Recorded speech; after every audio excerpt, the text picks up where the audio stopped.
Let's open. Let's open with a prayer.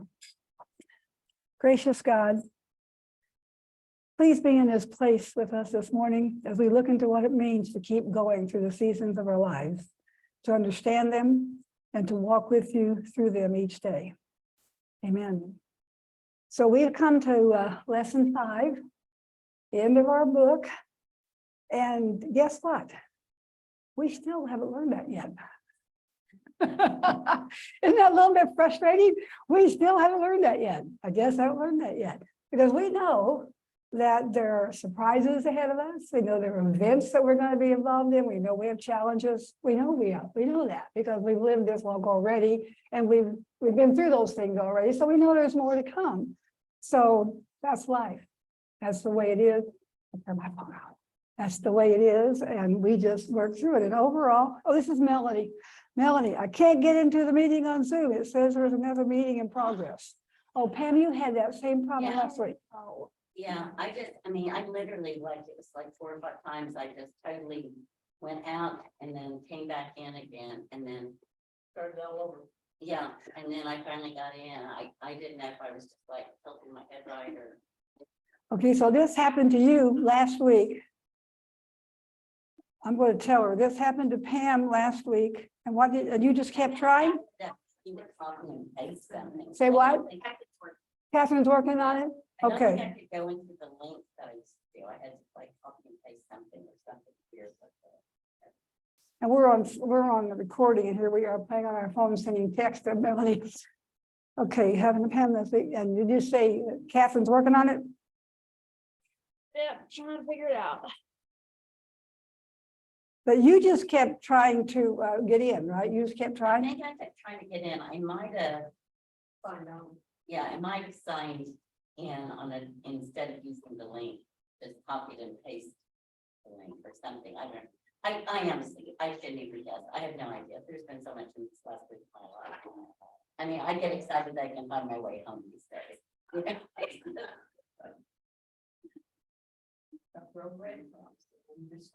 know? I would be, I might make nothing's been bad. It's just been.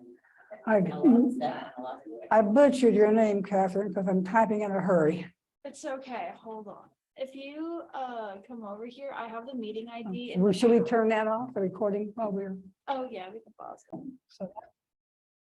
So we're going to talk about Still Yes and Welcome Home. She asked that we begin with this session overview. It's about a page long, so I try not to read too fast. It would be great if we entered our season of change, moved through it without crumbling to bits, and then could exhale for the rest of our lives. But that's simply not how this life works. The fact is, we're always changing, always evolving, always observing and realizing and arbitrating and shifting and grieving and growing and starting all over again. It's all always happening, this gaining and losing, this helloing and goodbying, this beginning and ending, this birth and life and then death. For much of Shauna's adolescence, she desperately wanted to believe that life could be always budding and blooming and up and to the right forever and ever. Never slowing, never retreating, never collapsing, never falling apart. It was a pastor friend who challenged her thinking, explaining that without death, there is no life. Without seasons of dormancy, there can be no abundance. Without winter, there can be no spring. And so we learn to move well through the seasons, both the bright, cheery, sunshiny ones, and also the ones marked by icy roads and bare trees and grief. We do this not to endure the stuff we're being made to endure right now, but also so that as we face the next change and the change that comes after that, we'll be wiser, sturdier, time-tested, and sure. We'll know better then what prevailing requires. This is how we know that the skills we picked up in previous seasons of pain will help us navigate this leg of our journey we're on today. Because nothing we learn is ever in vain. No progress is ever for naught. With each difficulty we overcome, we become stronger, more resilient. With each change weathered, we're a better version of ourselves. I hope so. Okay, so in this 5th and final season, we'll look at what it means to come home to ourselves, our new selves, our stronger selves, the selves that have been waiting behind this season to change all along. So this is looking, obviously she's looking back and having us look forward. So if you could live anywhere in the world, just magically be listed there, starting right now, where would you want to go? And why would you want to go there? You can go anywhere you want to go, anywhere in the world. Where would it be? Like for vacation or like. You're like, David baby, you're thinking too deeply. Just, Well, Pam, I don't think they could hear you because, okay. You said if you could live somewhere. yeah, we're Live somewhere. somewhere, not visit. That sounds like we're gonna go, if you could live anywhere in the world, just magically be transported to that spot right now, where would you go and why? Anybody want to move, Barbara? Bellingham, Washington. It's right on the Pacific coast. It's picturesque. There's a 3-story bookstore Yes. and a deli, Oh, and you get to watch the cruise ships head to Alaska. 'Cause that's the port. okay. All right, so Barbara's gonna move to Bellingham, Washington. Anybody else?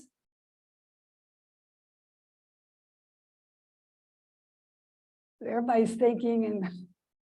Okay, I'll say, I don't think I would move anywhere. I'm getting agreement along here. We're not moving, we're staying put, but we're gonna travel. We're gonna stay put, have a place to come home to and go and see and do, right? I just got back from Kauai, spent a week there. I'm always ready to come home. I love to go, I'm ready to come home, but you know what?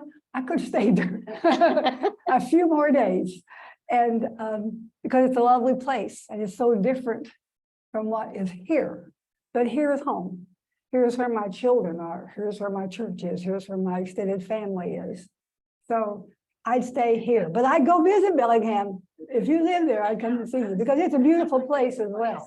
I probably was there the only day that had sunshine in the whole year. Yeah, they do get a lot of rain in Washington. I think what that was so difficult, certainly for me and maybe for others, is This is Pam. this is Pam Johnson. It's hard to answer a question like that with a pure just, because you have something come to mind. It's like, yeah, but I wouldn't want to be there when it's raining. And yeah, but I wouldn't want to be there all the time because I would miss family. There's always these caveats to that answer that kind of change that. Right. But I think that's where probably the best place to be really is, and kind of like where she says throughout the book. And I had to move a lot of times, places I didn't want to move anywhere. I was happy where I was at, but I had a husband that I kind of needed to follow, and transplanting that whole starting over. But then I just learned that wherever I was, that's where I was, and that's Right. where I needed to be and I had to make it good. Whatever I didn't like about it, it's like, can I change that? Right. So You're right. I don't know. Adapting is the hardest thing to learn. Okay, Barbara said adapting is part of. Who are you? I'm gonna say, I'm gonna say. Ann Parton, where I'm gonna move to is wherever my grandchildren are. I don't have tons of family left. I got a lot of cousins and things, but and luckily, at least right now, all my grandchildren are here except 2 misguided ones that are in South Carolina. Which, by the way, is last in the nation in support of public schools, money-wise, among other things. But Texas is fine with me. I've been here a long time, although I don't want to get in a fight, but I am not a Texan. Thank you. You're welcome, we think. This is Sandra Hurlbert. I was thinking the mountain. I love the mountains, and I was thinking, Colorado, New Mexico is pretty good too. But It snows there. but that's the thing is I've always lived here, and so I can't imagine really what I would do with all of that. And I don't like, well, here you don't drive on snow, you drive on ice. So I try not to do that. But I would not want to move to like New York City. I mean, Dallas is a big city as it is. And it's like, I would not really want to go bigger. I'd go smaller if anything. So I can't imagine going to New York City. So. To live, yeah. That whole thing, right? I mean, she's different. so many changes. Oh, yeah. This is Dan McCulley. I think I'd stay right where I am, but I might move back to Fort Worth where I grew up, except my daughter lives in Plano. So if she moved, I might go back where my sister is. Well, I'm with y'all. I'm a native Texan. I can't imagine living anywhere else. But I was talking to a friend this week who is in Utah with her great grandbaby, and she was going, "Oh, it is so pretty here. You just don't realize there's other places in the world." Yeah. But to stay close to, and hopefully I won't move away. There you go. That does happen. My son moved away to DC several years ago, and I said, he had a choice of going to Jefferson City or Washington DC, but he got into Georgetown. It was such a good deal for him. And I said, why did you go to Missouri? He said, Mom, you're going to have to fly. If you're going to come and see me, you're going to have to fly. So what difference does it make if the plane goes to St. Louis or Washington DC? I said, good point. But you know, I grew up in Southwest Missouri, a very small town. It was an ideal childhood. It really was. And I just thought there wasn't any place any better than Southwest Missouri. Went off to college, came to Omaha, Nebraska for grad school, met Ted, married, loved Omaha. We lived in Germany for 2 years, loved Germany, came back to Omaha. It was a wonderful life until, of course, it wasn't, because we went through divorce. You all know me, know that. So then I met Bob, married him, came down here, brought my 2 young children in elementary school. Kyle started first grade here. And I thought, what am I doing with my children? You know, I'm lifting them up, I'm bringing them up. But you know, we've all thrived here. And Bob Matty's so good to me. He really is. Yeah, I grew up in McDonald County, the most southwest county. We bordered both Oklahoma and Arkansas. What town? Oh, you've never heard of it. Rocky Comfort, Missouri. It was near Neosho, near Cassville, Yeah. near Joplin. Yeah. You know where all those are. Neosho. Yeah. I think there. No, we're show me's up there. We're not no shows.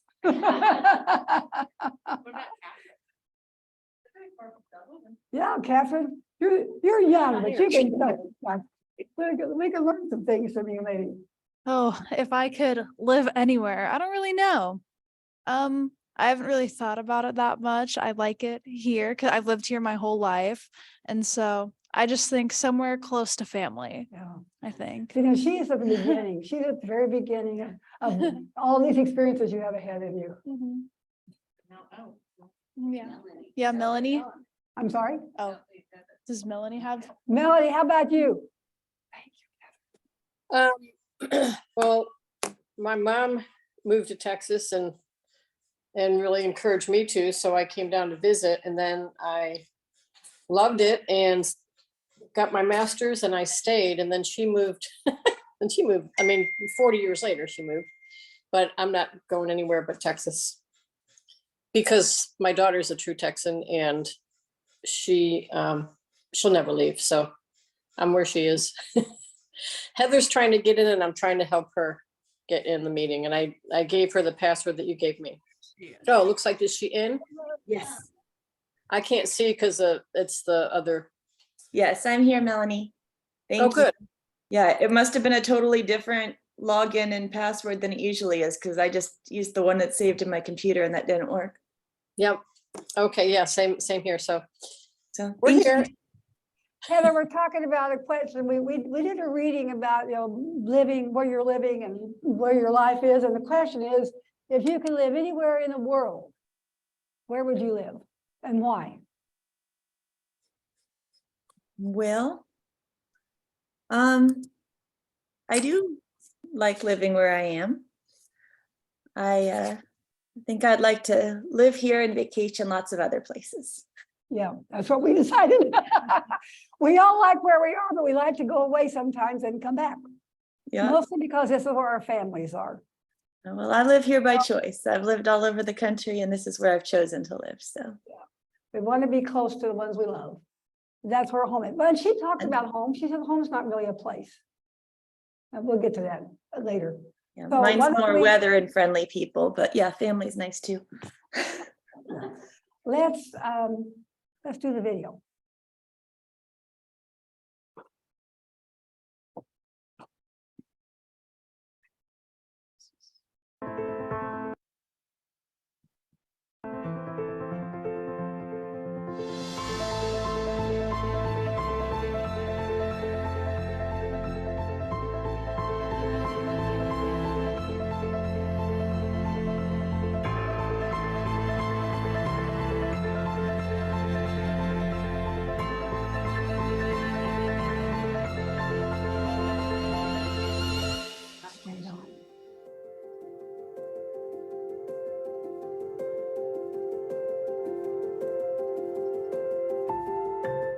are different things that drew each one of us to the You city. don't want closed captions? For Mac, he had a best friend who's one of our No family closed friends, captions and for moving to Mike? New York meant they would get to be neighbors and go to the same elementary school, and he was so excited about that.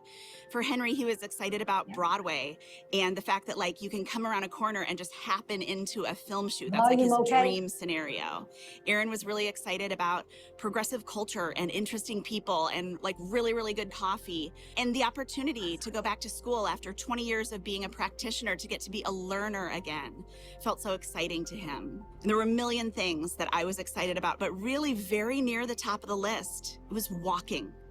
I'm a walker. I always have been. I'm like not a real fitness person. I definitely don't like being yelled at. There are a lot of like fitness things that really don't work for me, but walking is my jam. I love how my body feels. I love how my mind and my spirit and my breath and my arms and legs all get started working together. I love that I can observe something new around every corner and that there's so much to listen to and to see. And so I knew that walking would be one of the sweetest parts of life in New York. Also, I had a great therapist before we moved who reminded me that grief, the nature of grief, is that it's somatic. What that means is it happens in our bodies, not just in our minds or in our emotions. And so it's lived in our bodies and it has to get walked out of our bodies. And so he reminded me the last time I saw him before we moved, get out and walk this grief out of your body. And I did. I covered miles and miles our first couple seasons here in the really, really cold winters and in the bright, beautiful green springs and in like the steamy, kind of stinky summer. I walked and walked and walked, and I felt as I did that flood of emotions dissipating a little bit. Felt like I was leaving things behind with every step, with every mile. When we talk about Christian life, there are like a million Christian phrases that I could like absolutely leave behind forever. But one that I actually really love is the idea of being a Christian as it being a walk, of someone who walks with God. I think that's a really beautiful image because it implies motion and partnership and connection. You're going somewhere together. You know this person and you're moving together day by day, block by block, mile by mile. And so when I walk, often I pray and I think about that idea of being a person who walks with God and also who walks things away, who lets things go with each passing mile. So whatever you're facing, whatever you're trying to untangle or figure out, whatever next thing you're trying to get to, whatever is like a challenge or makes you feel confused or wakes you up in the night, my number one piece of advice for like everybody is start walking. Just start covering miles. Just get outside and get your breath and your body and your fast running mind all moving together. It's every step, every mile, every hour, things start to loosen, things start to come together. We start to discover our next selves, and we get there by walking. Several years ago, I had a friend, a pastor friend, and we were talking about kind of the central heart of Christianity. And he said the central heart of being a Christian is this pattern of life, death, and rebirth. And I said, I don't think it is. I'm like 20, you know, I'm like, I don't think it is. And he says, well, what do you think it is? And I said, I think it's like life and growth and new life and new growth and life and growth. And he said, okay, sure. Tell me how you would categorize, say, like the crucifixion. Was that like a pain-free growth experience? And I was like, okay, on that one, you got me. And like almost any Christian, the older I got, the more I started to see that pattern everywhere. I saw it in the biblical narrative. I saw it in the story of Easter, and I saw it over and over again in my own life and in the lives of the people around me. Things grow, and then they die. And then there has to be new life and new resurrection. That's the pattern. And people call that the Paschal mystery. There's something mysterious about it because we don't always know the time for life, the time for death, how long we'll have to wait for rebirth. One of the things that I love about living on an Episcopal seminary is that the church calendar is almost like built into the daily kind of in and out of our lives. It's sort of like living in a church calendar. And one of the most specific examples of this, I think this is so beautiful. We live next to a nearly 200-year-old chapel. It's absolutely gorgeous. It's very ornate on the inside. And the chapel doors are open 24 hours a day, 364 days a year. On Good Friday, at the end of the Good Friday service, the priest closes these heavy kind of carved metal or cast metal doors. They're really tall and they're really heavy, and he closes them with a clank, and we all stand outside and watch. And from Good Friday evening till Sunday morning, Easter Sunday morning, those doors are closed for the only time all year. And then the priest, he or she, opens them early Sunday morning because new life and resurrection have come. I think that's such a beautiful image. It's easy to start thinking that life should be life and then growth and then more life and then more growth. It's easy to buy into some of those ideas about like grind all day or productivity culture or every day has to be a new like record-setting thing. And I can't keep up with all that. In terms of like motivational little mantras, this is mine. Keep going. Just keep going. I have a little Post-it and it's right on my shelf and I face it every day when I sit down to work. And it's not like be a star or set a record or get a gold medal. It's just keep going. Sometimes that's all that we can do is just keep going. We had, like many people had, a Zoom Christmas a couple Christmases ago. We weren't all able to travel from our various states to gather with my in-laws, and so we all had a little Zoom gathering. And my brother-in-law, who's so thoughtful, wrote an award for each person, for every one of his siblings, for his parents, for every granddaughter and grandson. And when it came to me, he gave me an award, and it was the Still Standing Award. And I think 5 years ago, I've been like, that's not really a great award. Like, nobody gets credit for just still standing. But if you've faced down the hardest things you've yet had to live through, if you've had to pull yourself up so many times over and over, if you've had to walk into a future that's completely different than the one you dreamed of or imagined, still standing takes on a very new resonance. And if you're one of those people, I want to give you an award. Thank God, good job on just still standing. Several years ago, I got into this tangle where I was working so much more than I wanted to. And I was gone so much and I was traveling so much that the way I wanted my life to be didn't match the way my life was. I was gone so much and so busy that I wasn't able to be the parent I wanted to be, or the partner or friend or daughter or neighbor. And so in order to get my life back where I wanted it to be, to align with my most deeply held values, I had to say no over and over and over. And I hate saying no. I don't want to be like a no kind of person. I want to be a yes kind of person. So I had to remind myself that the biggest yes requires saying a million little no's. In order to say yes to being a great mom or a great partner or a great sister, I had to say no to 1,000 little things. And in order to remind myself in the middle of the season of no's that I was still a person who says yes to life, I got a tattoo. My friend Lindsay is this beautiful calligrapher. And so I got her lettering in navy ink on my arm, a reminder that fundamentally at the core, I'm a person who says yes. So I've been seeing these nautical flags all my life. I grew up surrounded by them and they're beautiful and they remind me of like home and family and sailing, but I had no idea what any of them meant. And I read an article and it said the most interesting thing. There's one flag and it means yes. And that same flag is the one that you fly in a regatta, in a race, to let all the boats on the race course know that the course has been changed. Yes, and change course. Yes, and the path you planned is gone, and now you're off-road into a totally unclear future. I feel that in my bones. Yes to life, yes to adventure, yes to moving forward, and also the future you planned is gone. The path you thought you were taking is closed. You are going to walk through an unknown that you never imagined, but you still say yes, say yes, say yes. That's how it works. And so I still say yes, even though the future is uncertain. I say yes to dancing in the kitchen and yes to cold pizza for breakfast. I say yes to watching the sunset like a movie. I say yes to trying new things and failing over and over again, because being a beginner sets you free to try and learn and grow. I still say yes to learning how to be a good partner 20 years in. I still say yes to tucking my kids in and catching their worries and tucking them in my bathrobe pockets, even though they're way too old and too cool for all that. At the end of the day, I still say yes to life in all its trouble, in all its glory.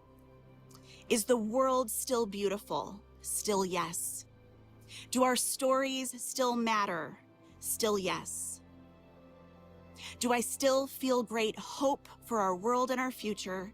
Still yes. Can I trust people? Can I trust God? Can I trust myself? Yes, yes, yes. A friend who I've known for a long time through tons of different seasons and locations and transitions came to visit me in the city. And she said, you know what's so funny about seeing you here is when I knew you back in the Midwest in a totally different kind of life, that was so you. You were so well suited for that life. And I thought you'd be there forever. It seemed to match you perfectly. And then she said, and now I see you here in a totally different life. In some ways, a much smaller life, a tiny little community, a quiet, sort of tight-knit life, but also in this big city with all this dimension and drama. She said, this is you too. They're both you. And I thought about it afterwards and I said, I think that's true. I think it's true about me. And I think it's true for all of us. I think it's really easy to get stuck in an identity, whether it's tied to a location or an organization or a school or a church or a family, and decide this is all I'm ever going to be. This is the only me I could ever be. And it's not about moving. It's not about city or suburbs or whatever. It's about that process of becoming, about letting ourselves change, about taking ourselves apart and putting ourselves back together and seeing what fits and what doesn't anymore. I think this is the process of adulthood, of maturity, of becoming our next selves. It's not about a new city. It's about the next way of embodying the selves we were created to be. There was a phrase that I kept hearing over and over in the first weeks and months that we lived here in New York. An actress reached out to me and she was the lead in Wicked and she was just finishing her run and she invited our family to come see her and see one of her last shows, and we got to go backstage, and on the stage I got to try on her tiara and the kids got to like walk out onto the stage of the Gershwin Theater. Their eyes were like dinner plates. It was so fun. And she sent us home with a photo, like her professional fancy photo, and it said, "Welcome home." And then a couple months later, we went to like a spring garden party in our neighborhood. And the man who invited everyone said, "Welcome home." And I kept hearing that over and over again in the city. And I asked a friend about it. It's been a New Yorker for a long time. And I said, is that a thing that people say here? Like just welcome home? Like I love the drama of that. And I love the assumption of that this is just like home. No matter where you've come from, this is home. And he said, yeah, it's a thing. Wherever you've come from, whatever your story, whatever you left behind, whatever home used to be, New Yorkers love the idea of welcoming each other home. So what I've learned over this very chaotic and very challenging and also very wonderful last several years is that home is not one city. It's not just your hometown. It's not just your new town. It's not just your new circle of friends or the family that you moved away from. Home is something that you carry inside yourself. It's a way of living in the world, deeply grounded in your own sense of identity and calling. And so wherever you are, what I want to say to you in this season is welcome home.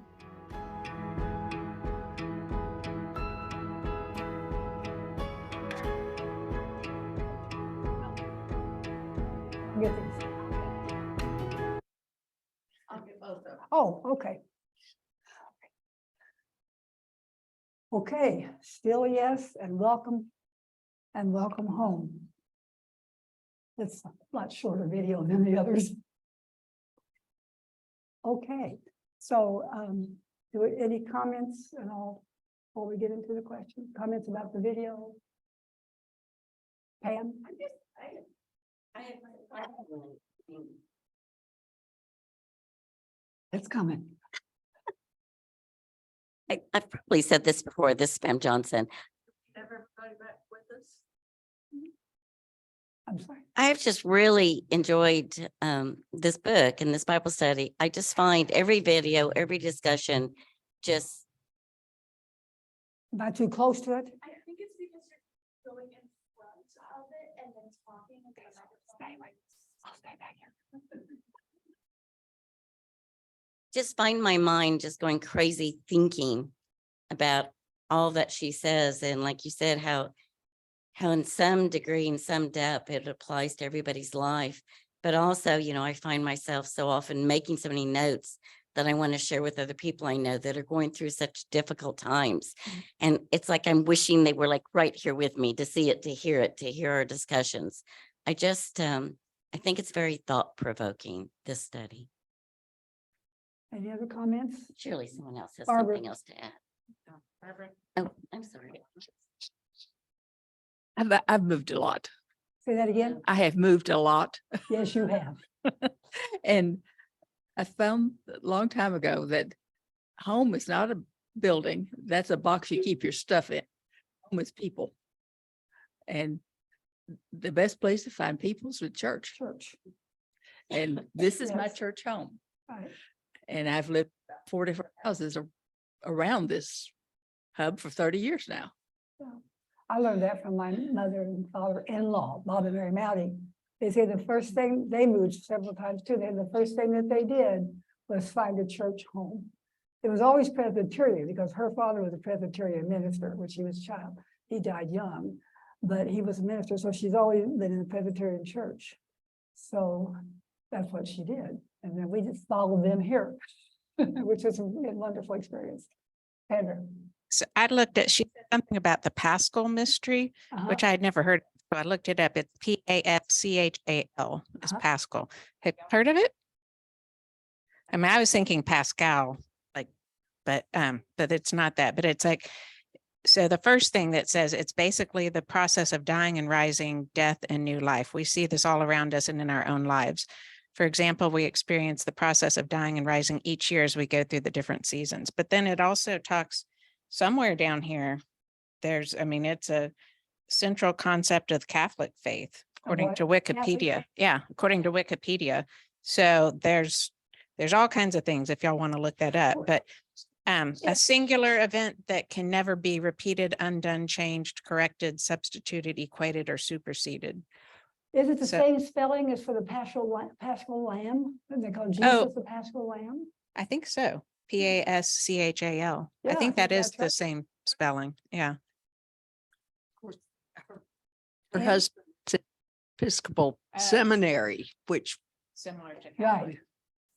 So. That's Oh, why that's they're in New interesting. York, because he has taken his family there so he can go to the seminary there. You know, I keep thinking this book, you know, I've read it for the class. So we read a lot at once, and I think I will reread it sometime and do like one at a time, you know, one every few days or something, one little section, and just really sit with it a lot more than what It's what packed we've full of done. A lot of good, Yes. good stuff. Karen Ebling, when I saw her, Karen Ebling mentioned that she would like to do a Bible study on the book again. Oh, that would be wonderful. She did such a good job that I morning. missed it. We tried to get her to finish out, but no.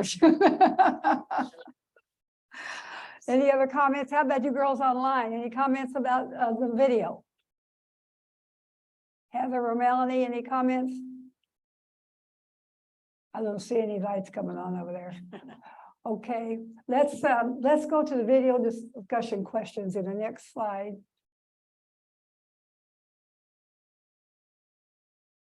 Oh, I don't have the little button thingy. There they are. That's it, that's now.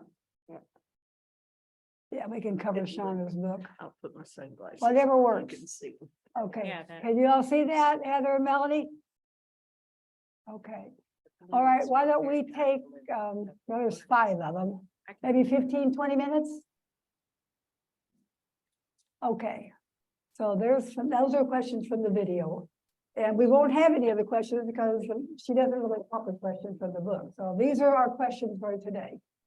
So Go for it.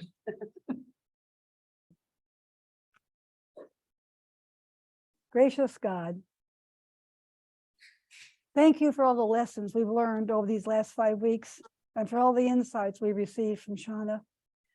And thank you for your presence with us as we continue to live through the ones we haven't learned yet. Please be with each one whom we've lifted to you this morning in our concerns and with those who have lifted them. Thank you, Lord, for all the joys we shared with one another today.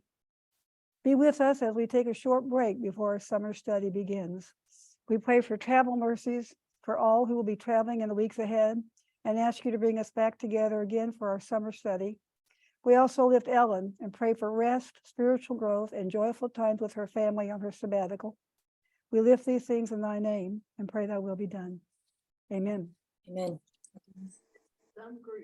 Amen. Thank you. See you in a few weeks.